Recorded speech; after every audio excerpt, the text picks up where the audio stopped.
10th class, good morning. हमने कल कुछ टॉपिक किए थे प्रायिकता में। सिक्के को उछालने पर, पासे को उछालने पर, ताश पर कुल घटनाओं की हमने बात की थी। आज उन्हीं से संबंधित, उन्हीं से रिलेट करते हुए हम कुछ क्वेश्चंस यहाँ करेंगे, तो आप ध्यान से समझना। तो फर्स्ट क्वेश्चन है आपकी 18th एक्सरसाइज का। एक पासे को फेंकने पर 4 से बड़ा अंक आने की प्रायिकता ज्ञात कीजिए। क्वेश्चन इजी आप कर सकते हो, लेकिन मैं भाषा के तौर पे बता रहा हूँ आपको कि भाषा आपको किस तरह से एग्जाम में लिखनी है। प्रायिकता में ध्यान देना, एक नंबर का प्रश्न आएगा और एक 3 नंबर का आएगा। तो आपको 1 नंबर में किस तरह से भाषा लिखनी है, 3 नंबर में किस तरह से भाषा लिखनी है, वो आप खुद ही अनुमान लगाएंगे। 1 नंबर में आपको ज़्यादा नहीं लिखनी है और 3 नंबर में आपको इतनी लिखनी है कि एग्जामिनर को कोई दिक्कत नहीं है, चेक करने में सारी बातें अच्छी तरह क्लियर हो जाए कि आपने किस चीज़ के बारे में क्या लिखा हुआ है। तो एक पासा है, एक पासे को फेंकने पर 4 से बड़ा अंक आने की प्रायिकता। तो एक पासे पर, एक पासे को एक बार फेंकने पर कुल परिणाम, कुल परिणाम आपको पता है सभी को 6 होते हैं। और 6 कौन से? 1 2 3 4 5 6। अब 4 से बड़ा अंक आना, तो या तो आप इस तरह से लिख सकते हो कि 4 से बड़ा अंक आने वाली घटना को ए नाम दो, या सीधे ही लिखें। तो आप इस तरह से लिख सकते हैं, 4 से बड़ा अंक आने के संभावित परिणाम या अनुकूल परिणाम। तो 4 से बड़े कितने अंक हैं? 4 से बड़े अंक हैं यहाँ पर 2। तो कुल कितने हो गए? 2। और 2 में कौन कौन शामिल है? 5 और 6। 4 से बड़े अंक हैं यहाँ पर 2। 2 कौन से? 5 और 6, जो 4 से बड़े हैं। तो 2 हो गए, यानी 5 और 6। तो 4 से बड़ा अंक आने की प्रायिकता बराबर अनुकूल परिणाम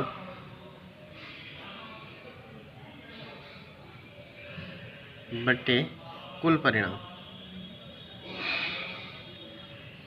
अनुकूल हैं आपके 2 और कुल हैं आपके 6। लिखा है कुल परिणाम 2 एकम 2, 2 तिये 6। यही प्रश्न 1 नंबर में दे सीधे। मैं ये नहीं करा कि ये 3 नंबर के लायक है प्रश्न, 3 नंबर में आने लायक नहीं है, लेकिन 1 नंबर में दे तो आपको सीधा क्या लिखना है? कुल परिणाम 6, 4 से बड़ा अंक आने की प्रायिकता इतने। ठीक है, 1 नंबर में ज़्यादा नहीं लिखना होता आपको, क्योंकि 1 नंबर का मतलब है आपको एक लाइन में ही आंसर देना होता है। एक सिक्के को 2 बार उछाला, ये मैंने कुल परिणाम आपको कल वाली वीडियो में बताए थे। तो सिक्के को एक सिक्के को 2 बार उछालना, 2 बार उछालने पर कुल परिणाम।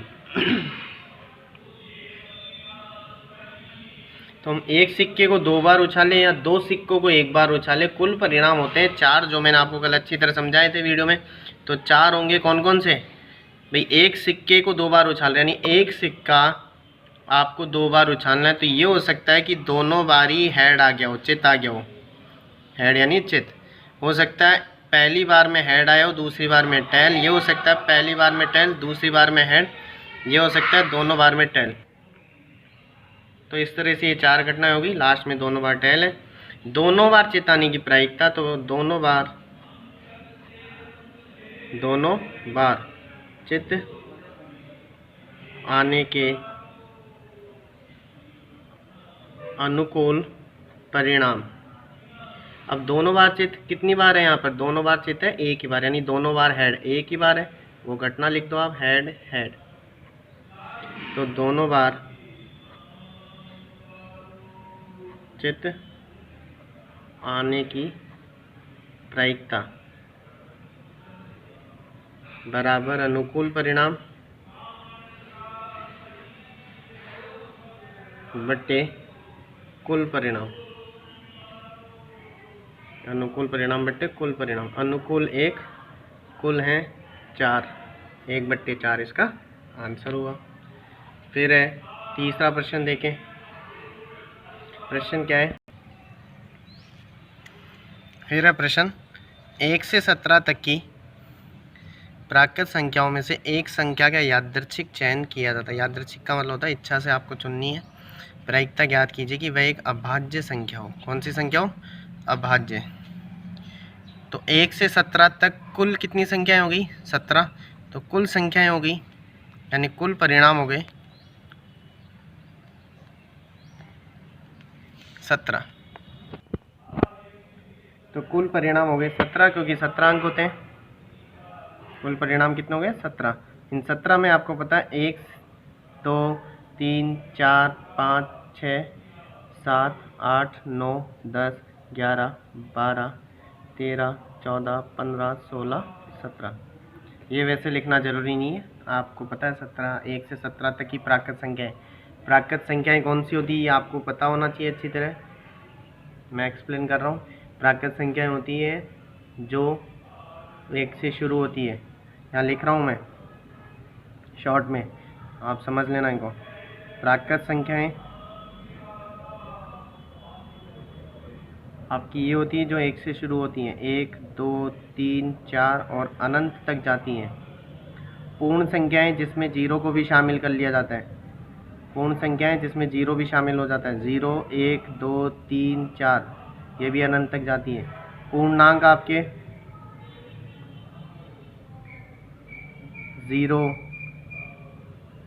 +1 -1 +2 -2, ये माइनस अनंत तक और ये प्लस अनंत तक जाता है।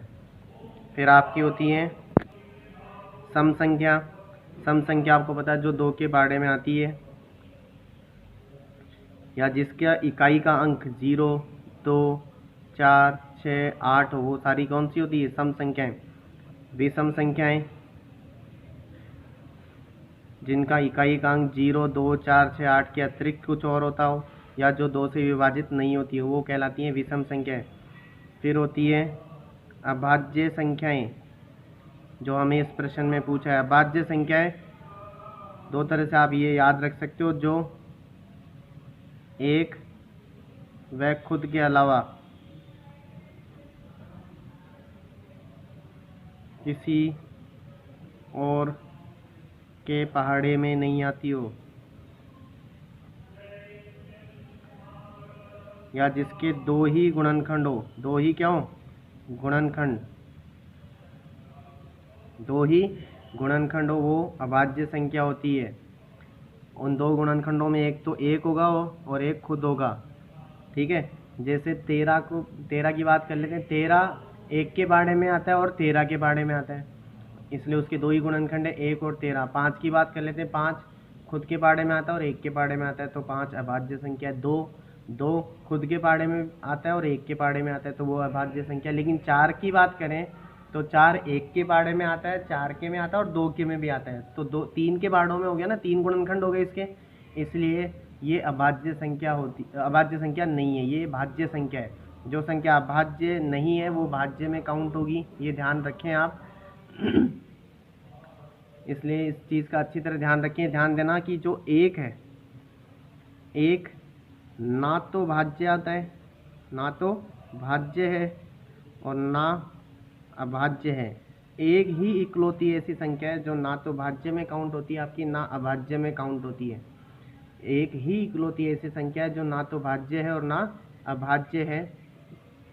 ये भी ध्यान रखना कि एक ही इकलौती ऐसी संख्या है जो सबका गुणनखंड होती है। एक हमेशा सबका गुणनखंड होती है, ठीक है। और 2 इकलौती ऐसी संख्या है जो सम होते हुए भी अभाज्य संख्या होती है। सम होते हुए भी क्या होती है? अभाज्य संख्या होती है। संख्याएं परी में भी होती है, परी में भी होती है, लेकिन उसकी ज़रूरत यहाँ नहीं पड़ेगी हमें। हम वो बात दूसरी प्रश्नावली में करेंगे जब अपन संख्या पद्धति पढ़ेंगे। इन सब की भी बात वहाँ पर करेंगे। ये मैंने आपको एक्सप्लेन किया है। जो इस प्रश्न में आपको लिखना नहीं है, इसको ये ध्यान देना, ये नहीं लिखना आपको इस प्रश्न में। तो कुल परिणाम 17 हो गए। हमें क्या निकालना है? अभाज्य संख्या की प्रायिकता ज्ञात करनी है। तो अभाज्य संख्या होने के अनुकूल परिणाम, अभाज्य संख्या होने के अनुकूल परिणाम। अभाज्य संख्या मैंने आपको कहा एक ना तो भाज्य ना अभाज्य, ये लिखा हुआ है तो एक काउंट नहीं होगा। दो सम होते हुए भी अभाज्य है तो दो सम अभाज्य है, यानी ऐसी संख्याएं जो खुद के अलावा सिर्फ एक के पहाड़े में आती हो, किसी और के पहाड़े में नहीं आती हो। तो 2 3 4 आती है किसी और के पहाड़े में भी, 5 नहीं आता है, 6 आता है 2 और 3 के में भी आता है, 7 नहीं आता है, 8 आता है 2 के में भी आता है, 4 के में भी आता है, 9 भी आता है 3 के में, 10 भी आता है 2 और 5 के में, 11 नहीं आता, 12 आता है 2 3 6 इनमें, 13 नहीं आता, 14 आता है, 15 आता है, 16 आता है, 17 नहीं आता। तो अभाज्य संख्या कितनी होगी? 1 2 3 4 5 6 7। तो कुल परिणाम यानी अनुकूल परिणाम 7 हो गया। आप लिख सकते हैं कौन कौन से हो गई? 2 हो गई, 3 हो गई, 5 हो गई, 7 हो गई, 11 हो गई, 13 हो गई और 17 हो गई। 1 2 3 4 5 6 7। तो अभाज्य संख्या होने की प्रायिकता बराबर अनुकूल परिणाम बट्टे कुल परिणाम। अनुकूल हैं अपने 7 और कुल हैं अपने 17। तो ये हो गई। तो इन संख्याओं का ध्यान रखेंगे तो ही ये क्वेश्चन हो पाएगा। जिसको अभाज्य संख्या के बारे में ही नहीं पता है वो 100% इस प्रश्न को गलत ही करेगा। रटने से नहीं होगा कि हाँ कि मैं ये प्रश्न आ गया और रट के चले जाऊँगा, ये हो गया, क्योंकि संख्याएं 1 से 17 तक नहीं 1 से 30 तक भी हो सकती हैं। तब आप अभाज्य संख्याओं के बारे में क्या लिखोगे? इसलिए ये संख्या आपको, ये जो अपन ने छोटी बात की है समझने के लिए, वो आपको ध्यान में रहनी चाहिए। ठीक है, आगे करते हैं कुछ और क्वेश्चन। देखें क्वेश्चन नंबर 4 आप ही के एक्सरसाइज 18 का। एक सिक्के के लगातार 3 उछालों में एकांतरित चित या पट आने की क्या प्रायिकता ज्ञात कीजिए। कितनी बार उछालना है सिक्के को? 3 बार। मैंने आपको कल बताए थे कुल परिणाम कैसे निकालते हैं, 2 बार 3 बार उछालने पर। तो एक सिक्के को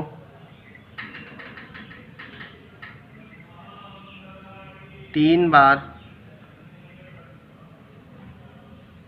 उछालने पर कुल परिणाम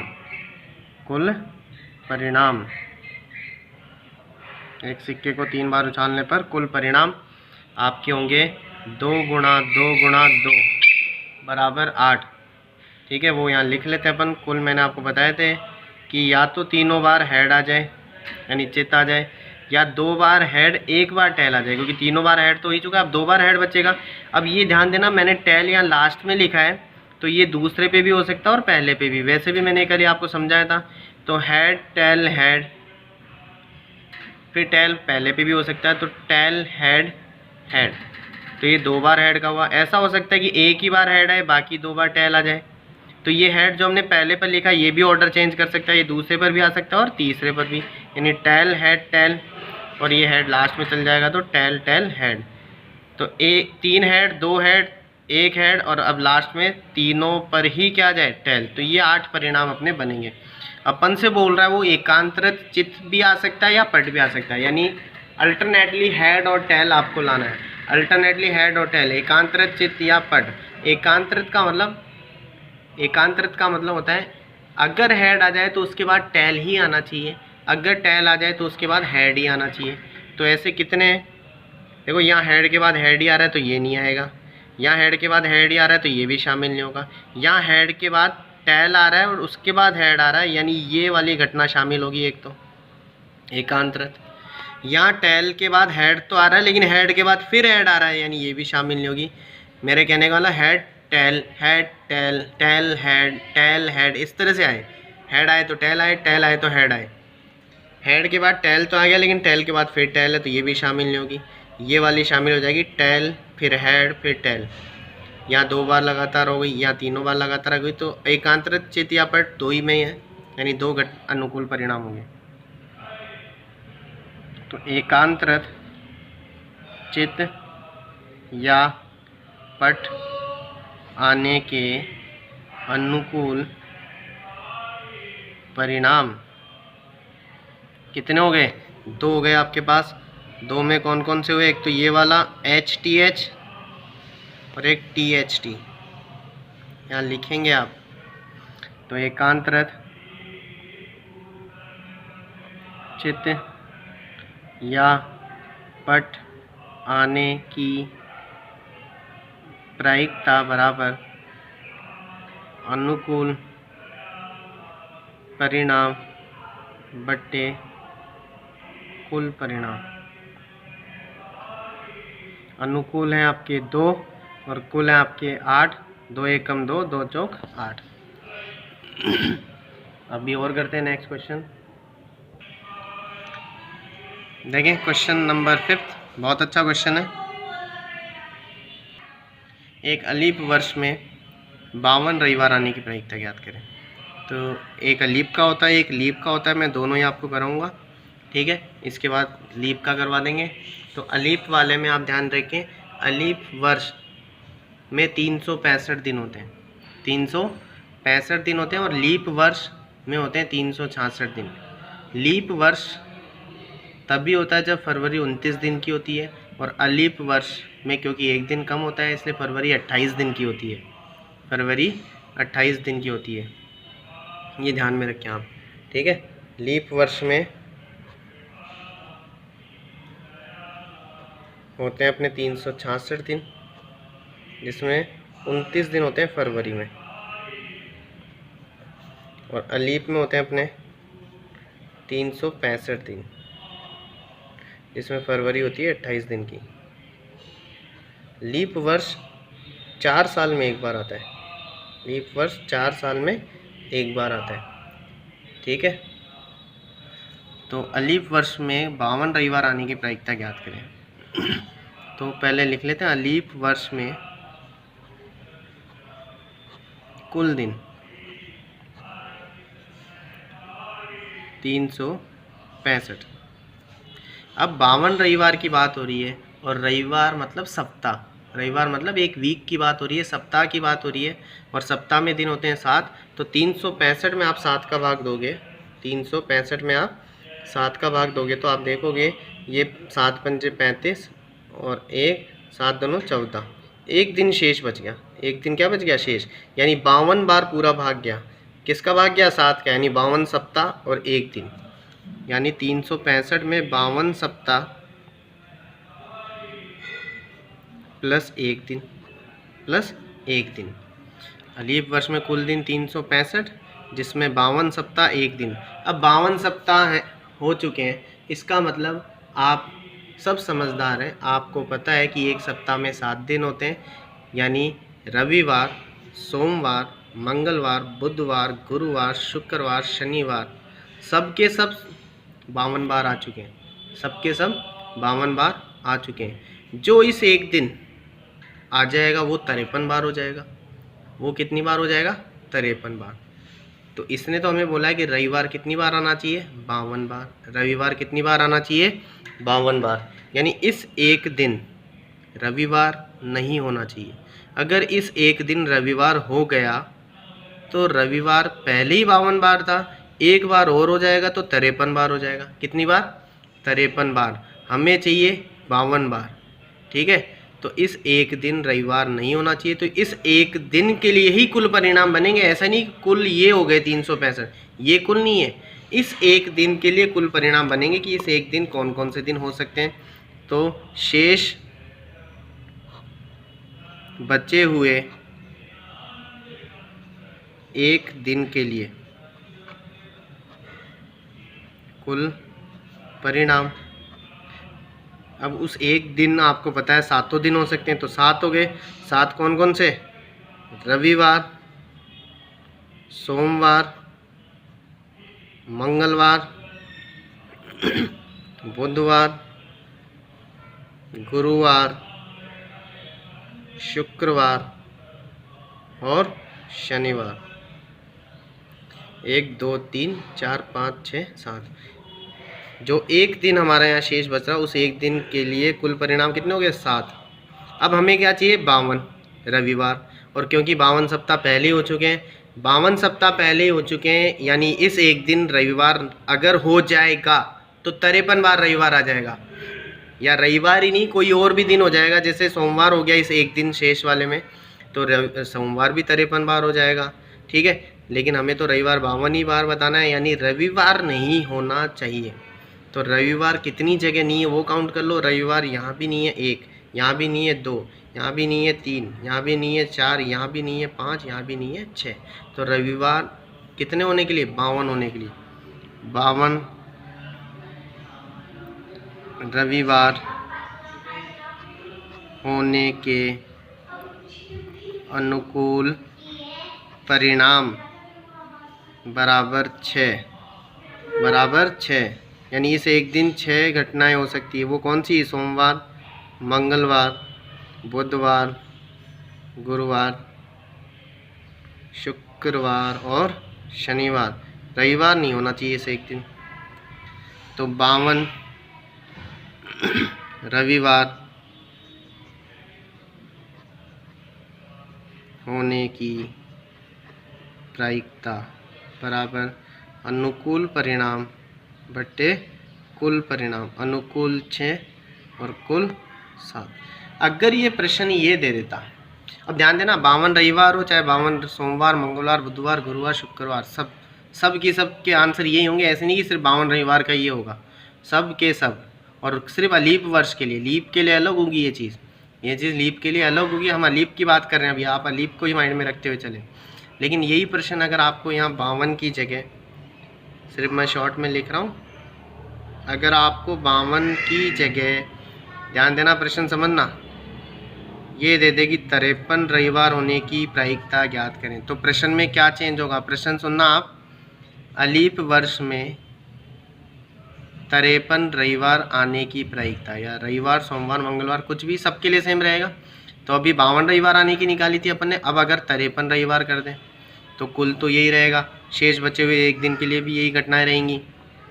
अब रविवार कितनी बार होना चाहिए? 53 बार। तो 52 बार तो पहले ही है, यानी इस एक दिन के लिए जो हमने ये कुल परिणाम लिखे, उस एक दिन रविवार होगा तो ही तो रविवार 53 बार हो सकता है। तभी रविवार कितनी बार हो सकता है? 53 बार। तो रविवार यहाँ होना चाहिए, यानी ये जो हमने 6 लिखा, वहाँ कितना आ जाएगा? वहाँ आ जाएगा 1, यानी रविवार। वहाँ क्या आ जाएगा? इन सबको काट कर रविवार। तो 53 रविवार होने की प्रायिकता, 53 रविवार होने की प्रायिकता बराबर अनुकूल परिणाम बट्टे कुल परिणाम, 1/7 आंसर हो जाएगा। कितना? 1/7। एक बार दोबारा एक्सप्लेन कर देता हूँ कि अभी आपसे 52 रविवार की पूछ रहा है।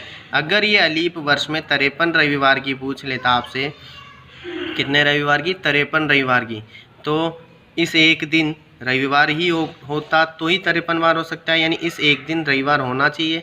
तो अनुकूल परिणाम में 1 ही काउंट होगा, तो 53 रविवार होने की प्रायिकता 1/7 आ गई। तो ये अलीप वर्ष का था। मैं साथ के साथ आपको लीप वर्ष का भी बता देता हूँ। अब एक प्रश्न मैं लिख रहा हूँ, लीप वर्ष में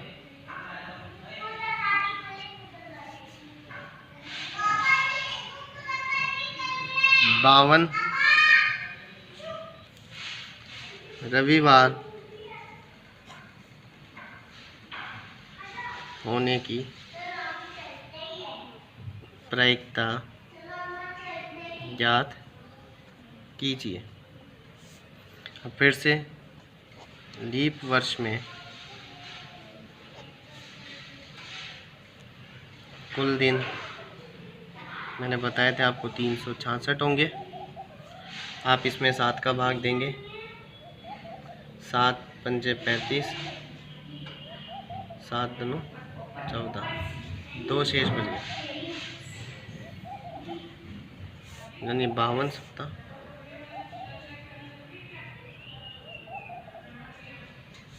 प्लस 2 दिन, 52 सप्ताह 2 दिन, यानी इन 2 दिन के लिए। अब फिर से वही चीज़ यहाँ पर जो अलीप के लिए थी कि 52 सप्ताह है, यानी रविवार, सोमवार, मंगलवार, बुधवार, गुरुवार, शुक्रवार, शनिवार, सब के सब 52 बार हो चुके हैं, सब के सब 52 बार हो चुके हैं। अब अलीप में तो शेष एक दिन बच रहा था, यहाँ शेष 2 दिन बच रहा है। तो इन 2 दिन के लिए कुल परिणाम बनेंगे। तो 2 दिन के लिए, शेष 2 दिन है ये, के लिए कुल परिणाम। वहाँ 1 दिन शेष था, यहाँ 2 दिन शेष है। तो इन 2 दिन के लिए कुल परिणाम क्या क्या बन सकते हैं? देखो, रविवार सोमवार, क्योंकि 2 दिन है ना, इसलिए पेयर में चलेंगे। रविवार सोमवार, सोमवार मंगलवार, मंगलवार बुधवार, फिर बुधवार से शुरू होगा, बुधवार गुरुवार, फिर गुरुवार शुक्रवार, फिर शुक्रवार शनिवार, और फिर शनिवार रविवार, शनिवार रविवार, और फिर रविवार सोमवार, जो हमने लिख लिया है पहले से। ठीक है, तो कितने हुए? 1 2 3 4 5 6 7, कुल परिणाम 7। हमें चाहिए कितने? 52 रविवार। फिर से वही बात कि 52 बार तो पहले ही हो चुका है, यानी अब रविवार नहीं आना चाहिए। तो रविवार कहाँ कहाँ नहीं है? रविवार यहाँ नहीं है, 1, क्योंकि इसमें तो रविवार है। 1 2 3 4 5, इसको नहीं काउंट करेंगे क्योंकि यहाँ रविवार है। तो रविवार हर दिन 2-2 जगह लिखा जाएगा, क्योंकि 2 दिन शेष बच रहे हैं। तो रविवार जहाँ है उसको काउंट नहीं करेंगे, क्योंकि अगर उसको काउंट कर लिया तो रविवार तो 53 बार हो जाएगा। तो रविवार जहाँ नहीं है, कितने ऐसे कोष्टक हैं? 1 2 3 4 5, तो 52 रविवार होने के अनुकूल परिणाम कितने? 2। कितने? 2। सोमवार ये लिख देना आप, ये और ये वाले। ठीक है, तो 52 रविवार होने की प्रायिकता बराबर अनुकूल परिणाम बट्टे कुल परिणाम। एक सेकेंड, 52 रविवार होने के अनुकूल परिणाम में आप कहेंगे 5, यहाँ मैंने मिस्टेक से लिख दिया इसको 2, क्योंकि हमें रविवार नहीं चाहिए। 52 रविवार तो पहले ही हो चुके हैं ना, 52 सप्ताह। 52 रविवार होने के अनुकूल परिणाम में आएंगे कितने? 5। ऐसे कोष्टक जहाँ रविवार नहीं है वही तो काउंट होंगे, क्योंकि हमें रविवार नहीं चाहिए। तो 1 2 3 4 5, तो अनुकूल परिणाम हो गए 5, तो 5 बट्टे कुल 7। अब अगर यही क्वेश्चन आपको दे देता 53 रविवार चाहिए आपको लीप वर्ष में, लीप के लिए हम कर चुके हैं, लीप वर्ष में कितने रविवार चाहिए? 53। तो आपको 53 रविवार होने के अनुकूल परिणाम लिखते हैं। तो आपको वो कोष्टक ढूंढने जहाँ रविवार हो जाए, क्योंकि आपको रविवार चाहिए इस बार। तो रविवार एक तो यहाँ पर है और एक यहाँ पर है, तो 2 बार। तो अनुकूल परिणाम में यहाँ 5 की जगह कितना आता? 2 आता, और आंसर हो जाता 2/7। तो ये कुछ क्वेश्चंस अपन ने किए। भाषा पकड़ के चलें, भाषा अच्छी तरह लिखें आप। ठीक है, क्योंकि बोर्ड क्लास में सारा खेल भाषा का ही है। कई बार हम बाहर आके तो ये डिस्कस कर लेते हैं, पेपर दिया आपने, एग्ज़ाम से बाहर आए आप और डिस्कस कर लिए 100 नंबर आएंगे, 100 नंबर आएंगे। ठीक है, लेकिन जब रिज़ल्ट आता है तो नंबर आपके आते हैं 94, 90, 92। तो वो सारे क्यों कटते हैं? वो सिर्फ भाषा के ही नंबर कटते हैं। आप मान के चलें, अगर हर प्रश्न में आपका या बड़े प्रश्नों में आपके आधा नंबर भी भाषा का कट गया, या 1/4 नंबर कट गया, तो आपके 3 से लेकर 5 नंबर तक तो ऐसे ही कम हो जाते हैं। इसलिए सारा जो खेल है वो भाषा का है। भाषा जितनी अच्छी होगी, काटा पेटी जितनी कम होगी कॉपी में, आपको उतने ही अच्छे नंबर मिलेंगे। उसके लिए आपको सवाल भी आने चाहिए, सवाल के साथ साथ भाषा भी प्रॉपर आपको आनी चाहिए। ठीक है, तो आज के लिए इतना ही। आप क्वेश्चन करें, जो भी डाउट्स हो वो पूछें। Thank you.